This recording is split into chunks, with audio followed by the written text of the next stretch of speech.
Bismillahirrahmanirrahim. Assalamualaikum warahmatullahi wabarakatuh. Thank you buat teman-teman semua yang udah support channel ini. Jangan lupa like, comment, share, subscribe, dan klik tombol loncengnya biar gak ketinggalan video terbaru lainnya. Ingat, subscribe itu gratis kok. Oke teman-teman semua, selamat datang di dunia uji kompetensi keperawatan, baik teman-teman dari D3 maupun dari nurse, baik teman-teman yang baru pertama kali ya sebagai first taker maupun teman-teman retaker ya. Oke teman-teman, sebelum teman-teman itu melakukan latihan soal, alangkah lebih baiknya teman-teman mengenali dulu dasar pembuatan uji kompetensi ya. Oke. Perawat, kita harus tahu dulu ya, pengertian perawat itu adalah seseorang yang telah menyelesaikan program pendidikan keperawatan baik di dalam maupun di luar negeri yang diakui oleh pemerintah Republik Indonesia, terregister dan diberi kewenangan untuk melaksanakan praktik keperawatan sesuai dengan peraturan perundang-undangan. Ini adapun kategori tenaga perawat di Indonesia itu sebagai berikut. Nah, ini ada dua ya teman-teman yang kita kenal, yaitu yang pertama perawat vokasional atau kita tahunya itu D3 keperawatan ya. Yaitu seseorang yang mempunyai kewenangan untuk melakukan praktek dengan batasan tertentu di bawah supervisi langsung maupun tidak langsung oleh perawat profesional dengan sebutan licensed vocational nurse. Nah, pendidikan vokasi ini adalah jenis pendidikan diploma sesuai jenjangnya untuk memiliki keahlian ilmu terapan keperawatan yang diakui oleh pemerintah Republik Indonesia.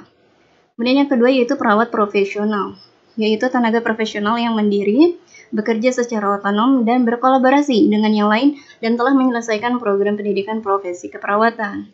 Ini terdiri dari nurse generalis, nurse spesialis maupun nurse konsultan. Jika telah lulus uji kompetensi yang dilakukan oleh badan regulatori yang bersifat otonom, ya, selanjutnya disebut register nurse ya. Pendidikan profesi merupakan pendidikan tinggi setelah program sarjana atau S1 ya, yang mempersiapkan peserta didik untuk memiliki pekerjaan dengan persyaratan keahlian khusus. Nah, ini uji kompetensi ya.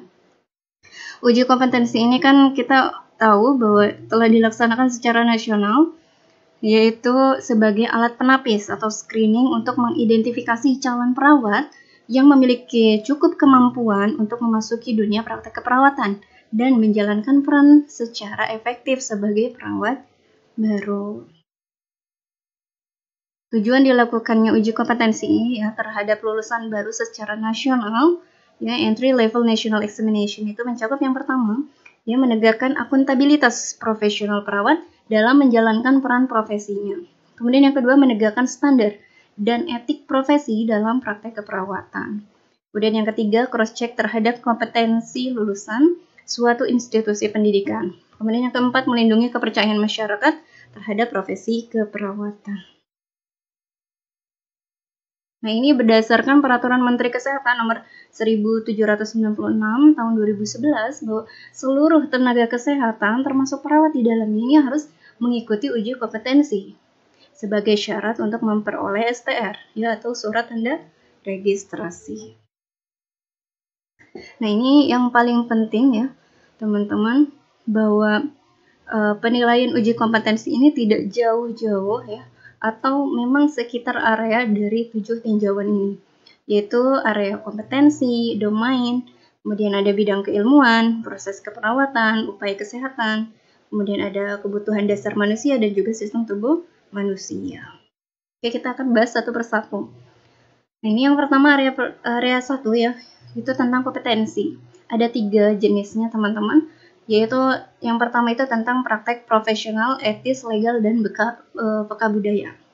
Ini terkait aspek etik legal dalam si perawat ini menjalankan praktek keperawatannya. Ini mencakup semua bidang keilmuan keperawatan. Ya. Jadi biasanya di soal itu nanti ada terkait etika keperawatan. Apakah itu mungkin yang harus dilakukan perawat, ataukah mungkin yang dilanggar oleh perawat, atau mungkin yang seharusnya dilakukan oleh perawat itu seperti apa. Kemudian peka budaya. Nah, biasanya kan ada juga klien ya atau pasiennya ini memiliki kebudayaan ya ataupun adat istiadat yang berbeda terkait penanganan kesehatan dengan tenaga medis, sehingga bagaimana caranya solusinya agar tindakan keperawatan atau pelayanan kesehatan ini diberikan kepada pasien tetap ya tetap menghargai budayanya, tetapi tidak melanggar etika keperawatan. Oke. Kemudian yang kedua, pemberian asuhan dan manajemen asuhan keperawatan. Ini merupakan ini ya teman-teman, pokok dari pelayanan keperawatan. Ya, ini menerapkan prinsip-prinsip pokok dalam pemberian dan manajemen asuhan keperawatan. Upaya promosi kesehatan, ya, pengkajian, diagnosa, intervensi, implementasi, evaluasi ya asuhan keperawatan, dan juga ada nih komunikasi terapeutik juga. Biasanya yang ditanyakan dari komunikasi terapeutik ada bagaimana cara berkomunikasi yang baik dengan klien ataupun tahap-tahap komunikasi terapeutik. Jadi dalam soal ini misalkan ada soal apa disajikan itu masuk dalam tahap terapeutik yang mana, seperti itu. Kemudian selanjutnya ada lingkungan yang aman dan nyaman. Kemudian ada hubungan interpersonal, interprofesional, delegasi, dan supervisi. Ini juga masuk ke dalam manajemen keperawatan ya. Kemudian yang ketiga ada pengembangan profesional. Menjalankan program peningkatan profesional, mutu pelayanan, dan pendidikan berkelanjutan. Biasanya ini kasusnya terkait si perawat ini ingin melanjutkan pendidikannya, tetapi biasanya dilarang ataupun bertentangan dengan tugasnya di lapangan atau tugasnya misalkan di ruangan dilarang. Itu bagaimana caranya? Solusinya seperti apa? Apakah akan dilanjutkan pendidikannya ataukah mengikuti aturan ruangan, seperti itu. Kemudian selanjutnya area kedua yaitu tentang domain. Domain ini juga sama, ada 3 ya. Jadi di soal ini pasti ada salah satu dari ketiga domain tersebut. Ada kognitif, prosedur, ataupun afektif. Kognitif ini terkait dengan pengetahuan dan pengembangan kemampuan intelektual ya. Tingkat kognitif yang diujikan itu mulai dari aplikasi sampai juga evaluasi. Biasanya dari domain ini yang paling banyak keluar itu teman-teman yang nurse ya. Ini teman-teman yang nurse biasanya yang diujikan lebih banyak soalnya itu tentang pengetahuan. Nah, kalau teman-teman D3 itu biasanya lebih banyak di prosedur ya, atau ini biasanya berkaitan dengan langkah-langkah ataupun SOP dari suatu tindakan tertentu ya, tindakan keperawatan tentunya ya. Kemudian yang ketiga itu afektif. Ini kemampuan bersikap yang melibatkan emosi dan kemampuan empati untuk mengaplikasikan nilai-nilai profesional dalam praktek keperawatan. Intinya bagaimana cara bersikap kita sebagai perawat yang profesional. Oke, selanjutnya yaitu area ketiga tentang bidang keilmuan. Ini kita sudah dibahas ya teman-teman. Mungkin teman-teman di saat kuliah ya, ini teman-teman entah yang mana yang teman-teman favoritkan, tetapi sebagian besar soal di uji kompetensi itu akan lebih banyak membahas tentang KMB ya. Karena mungkin di survei itu biasanya teman-teman lebih suka ya berhubungan dengan medikal bedah ya. Itu terkait kasus-kasus penyakit ya, kebutuhan dasar manusia, kemudian ada perubahan fisiologis, struktur patofisiologisnya. Kemudian selain itu ada juga keperawatan anak. Intinya keperawatan anak ini kan pasti membahas tentang masalah kesehatan anak ya. Masalah gizinya, masalah itu imunisasi. Ada juga mungkin kasus-kasus yang penyakit infeksi kah, kongenital kah, perkembangan anak ya. Sampai dari neonatus sampai remaja. Kemudian juga ada kasus-kasus gangguan cairan. Kemudian selanjutnya ada keperawatan maternitas. Ini biasanya berhubungan dengan subjeknya itu wanita usia subur, pasangan usia subur ya. Kemudian ada ibu-ibu dari antenatal care ya, dari masa kehamilan, persalinan, nifas, dan juga keluarganya termasuk ya. Kemudian ada bayi sampai 28 hari. Contohnya saja soal menghitung masa usia kandungan ibu berapa, kemudian usia bayinya itu berapa gitu ya, atau perkiraan persalinannya itu kapan. Itu biasanya soal-soal hitungan adanya. Kemudian selanjutnya keperawatan jiwa. Keperawatan jiwa ini sangat berbeda dengan bidang keilmuan yang lain. Ini ciri khas ya. Kalau keperawatan jiwa itu tentang psikososial. Ya, jadi perilaku manusia ya secara psikisnya dan juga sosialnya itu yang maladaptif. Kemudian ada keperawatan keluarga. Keperawatan keluarga ini sama seperti keperawatan yang lain, akan tetapi memang subjeknya itu, fokusnya itu kliennya itu adalah keluarga ya. Ini baik dari rentang sehat maupun sampai rentang sakit ya. Kemudian keperawatan komunitas. Komunitas ini lebih banyak dari jumlahnya dari keluarga ya. Baik individu, keluarga, kelompok, dan masyarakat dalam konteksnya komunitas. Kemudian keperawatan gerontik.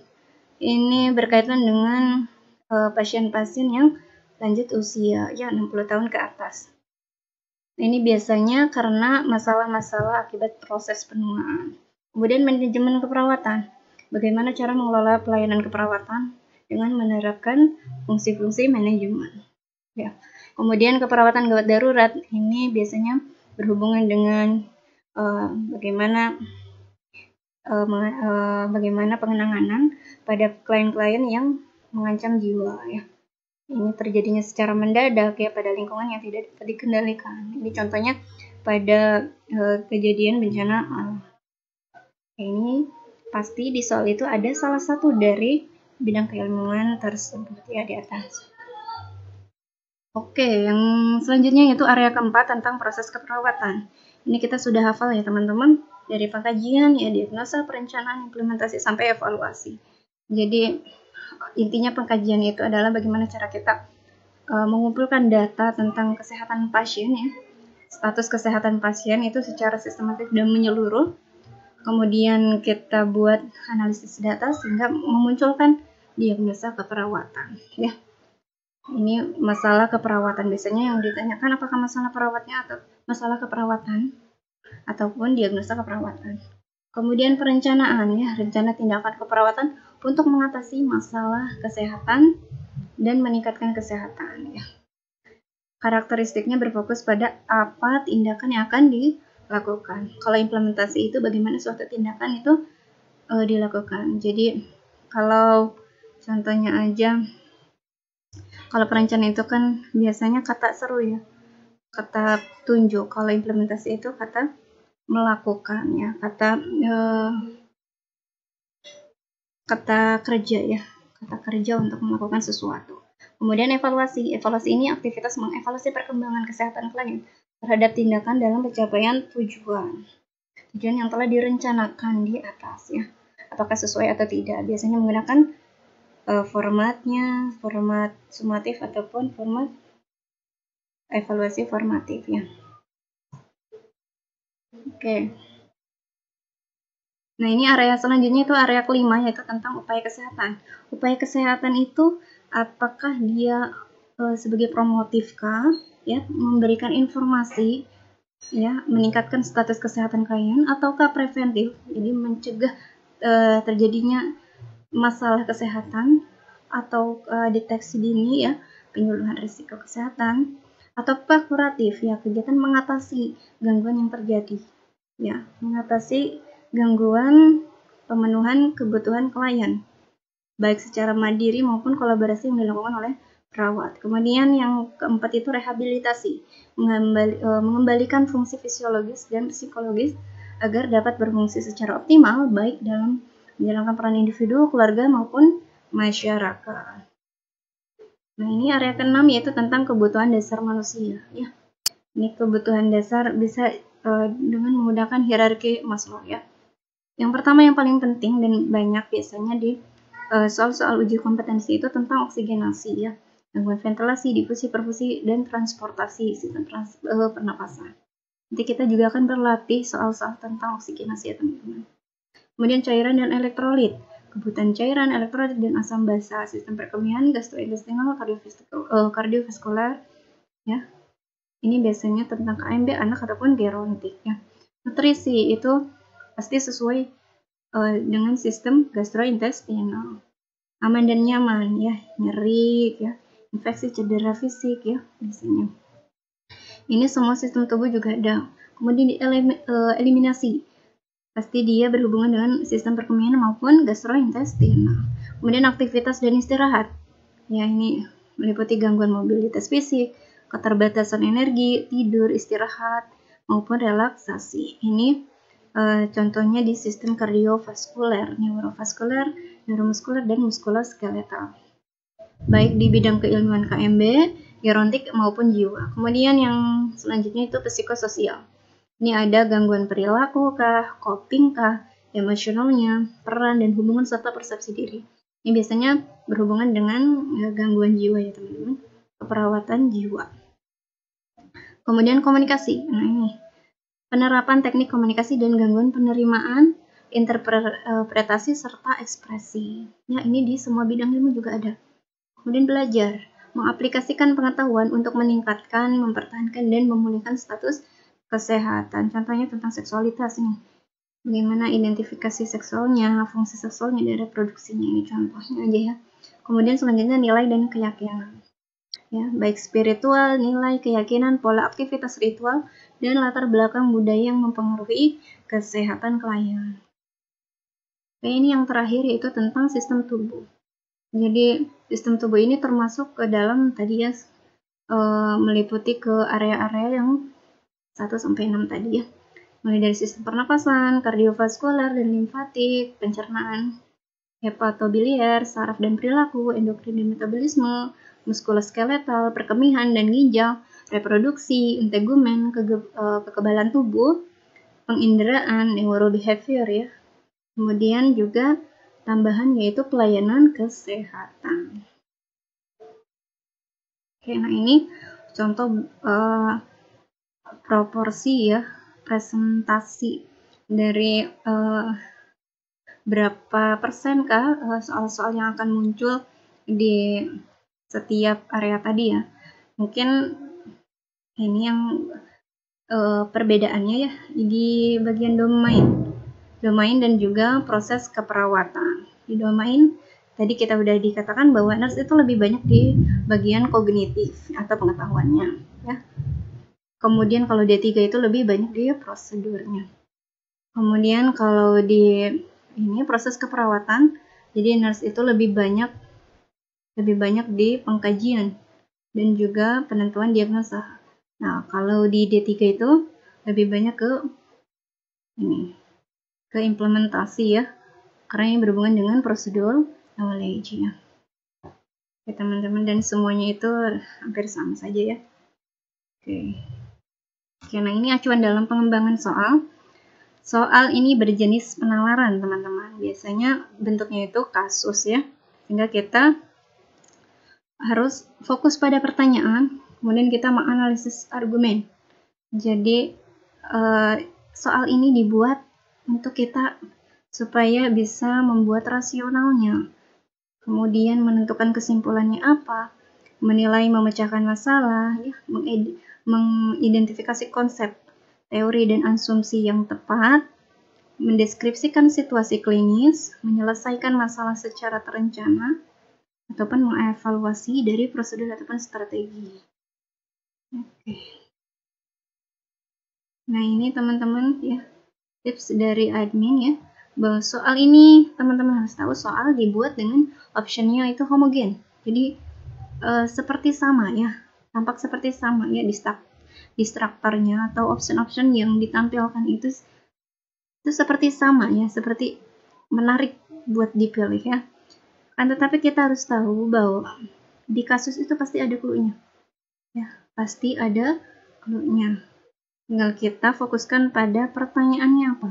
Apa yang ditanya pada soal tersebut. Dan ini yang perlu kita ingat ya, data pentingnya. Apakah termasuk gawat darurat? Apakah termasuk yang membutuhkan kebutuhan dasar? Apakah yang banyak datanya? Nah, ini adalah data yang penting sebagai kunci kita untuk menjawab pertanyaan. Oke teman-teman, sekian dulu ini penjelasan awal kita tentang uji kompetensi ya. Semoga teman-teman di tahun 2022 lulus dengan kompeten ya. Amin ya rabbal alamin. Semangat berjuang dan salam sukses.